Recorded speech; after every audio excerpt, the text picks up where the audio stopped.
Well, hello everybody. Welcome to Carlisle Clan Budgeting. I am Pat and I am your glorious host for our first week of June and how our budget turned out, where we're going and what we're doing.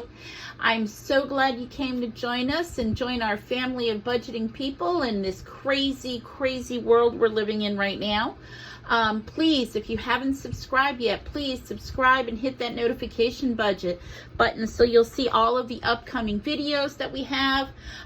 Those of you that know that have been watching and following since April, we've been setting aside money for budgeting supplies so that we could get this beautiful purple budget planners so we wouldn't have to use paper envelopes anymore. And I am happy to say that it's due in later today, so check that off our to-do list, and it is done. And I'll have a whole video on how my husband and I have chosen to set that up for our family and for our finances as we're moving forward and starting this budgeting process together. If you're new to our family, just know that we follow, but not to the letter, but we do guide our whole budgeting process from Dave Ramsey and the 7 steps to financial freedom. And for the last couple of months, we've been figuring out what our budget is, balancing things, budgeting things, averaging things out, gathering our information so that we could hit the ground running in June.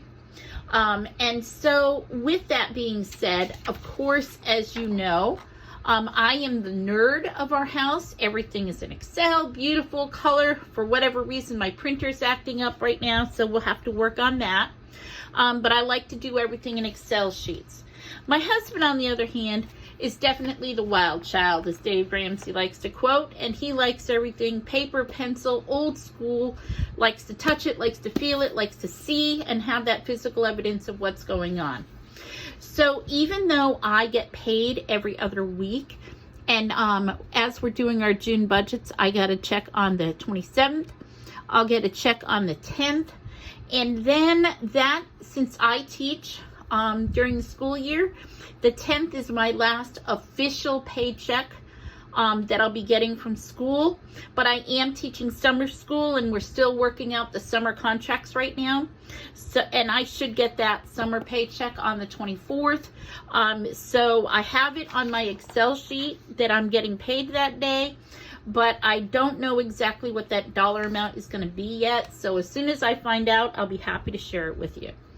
So one of the things that my husband and I do, because I do get paid every other week, is we highlight, we do that nasty task of going through our bank account almost every day, keeping an eye on it, making sure everything's taken care of. And then as things are paid, or if we actually go and physically pay them in our bank account, my husband likes that we highlight when it's done and it's been removed from our bank account, so he knows that that bill for the week is done and paid. So that's why we highlight a lot of the things we do.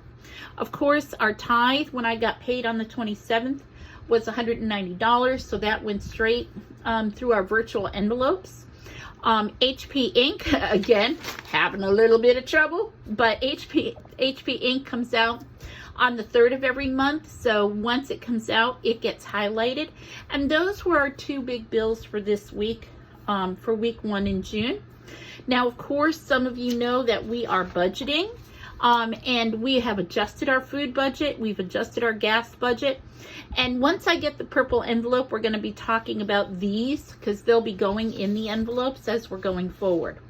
But for our purposes today, in week 1, I did our tithe, our budget, and our actual was $202. When I'm doing our virtual envelopes and I'm going right from our bank account, with the exception of our electric bill and our water bill, these dollar amounts pretty much stay consistent every month. So it makes it easier to set up our virtual envelopes and use our bank account for that. Our food, our gas, our takeout, and our coffee. During week 1, we actually spent $110.98 on groceries. And if you'll notice here, I have it broken down. On the 27th, we went to Winn-Dixie and spent exactly $12. How often does that happen? went to Walmart and spent $64.44, and then from my cash envelope I used $32.54 from Winn-Dixie. Gas, again, I'm not going off and doing as many things right now intentionally so that we can lower our gas amount, and we put the $40 that was in our cash envelope and we use that to go towards our gas. And then for takeout, we went to Culver's and spent $22.22. So that's what you're seeing here on my weekly budget here and what we'll be doing. Now, for our envelopes, again, tracking is very important. So you'll see that when we were tracking, that $32.54 that we spent in cash is off. So that should leave me with $11.46. Now remember, with our change, what we've decided to do is just kind of collect it. We're gonna have a plan and a purpose, because every dollar and cent is accounted for and has a purpose, because we're being intentional with us. So since we're saving our change, I'm just gonna go ahead and add in our change, but we roll over. And by rolling over, that means any hard cash that was left over goes back in the envelope and gets rolled over, just in case we need it for next time. Now, our budget that we have and what we're going to start following is that we're going to spend $100 a week on food. So what I'm going to do is I'm going to get our cash to set up our envelopes, and I'm going to count out $100. 20, 40, 60, 80, 90, $100.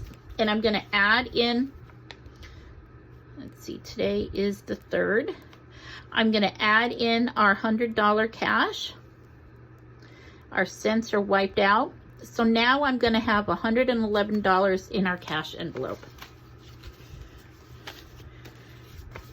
And of course, and again, I'm the nerd. We have to track everything, make sure all of our dollars are accounted for, because we have to be intentional.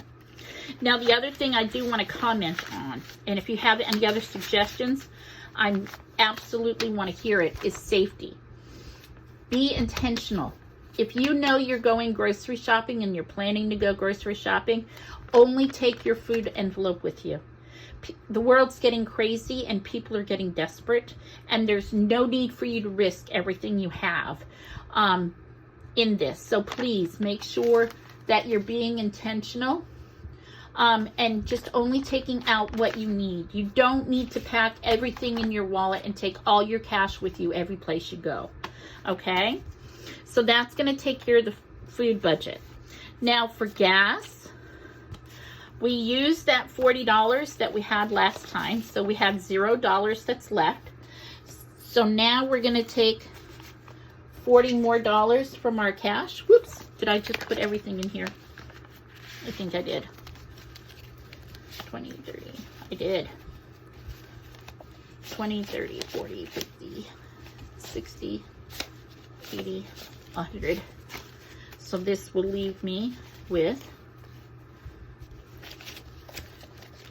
20, 40, 60, 80, 90, 100, 10, and 11. I'm sure that's right.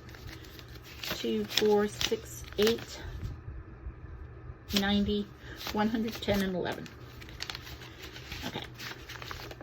So now for our gas, 6.3 cash. We're going to budget $60, so we're going to put $60 in our gas envelope. And again, be intentional. If you know you're going to go and put gas in your car, only take your cash for your gas envelope with you. 10, 20, 30, 40, 60. Okay, because people are getting crazy. Safety is of the utmost right now, and we want to make sure we're staying safe. Now, emergency fund, we've been putting in $20 a week. We're going to keep that up this week and put $20 in our emergency fund. So now we have 80, 20, 40, 50, 60, 70, $80. Make sure that we're tracking it, because you always want to know what we have. 6, 3, 20, leaves us with 80 in our emergency fund. It's not $1,000. It's obviously going to take us a while to get there, but we're going to get there. And then for fun money, 6.3, we're going to add in $20 for fun, because remember, fun times are coming and we want to make sure we've got everything we need. So that's 97, 20, 40, 50, 60, 70, 80, 95, 96, and 97. And that will take care of our weekly spending cash for this week. Now, we are going to be adjusting some things once we start that purple envelope, which I'll be filming as soon as it comes in. So I just want to remind you to keep working on this budget. Do the best that you can to establish the habit of using cash. I don't know about you, but we had a great example yesterday in our area. All of the internet in our town was down. All of the credit card machines were down. And places like Walmart, Walgreens, Wawa, all of these places would take only cash only. So having this cash is important. So keep using cash and make sure you stay safe with your money. Have a great day, guys. Bye-bye.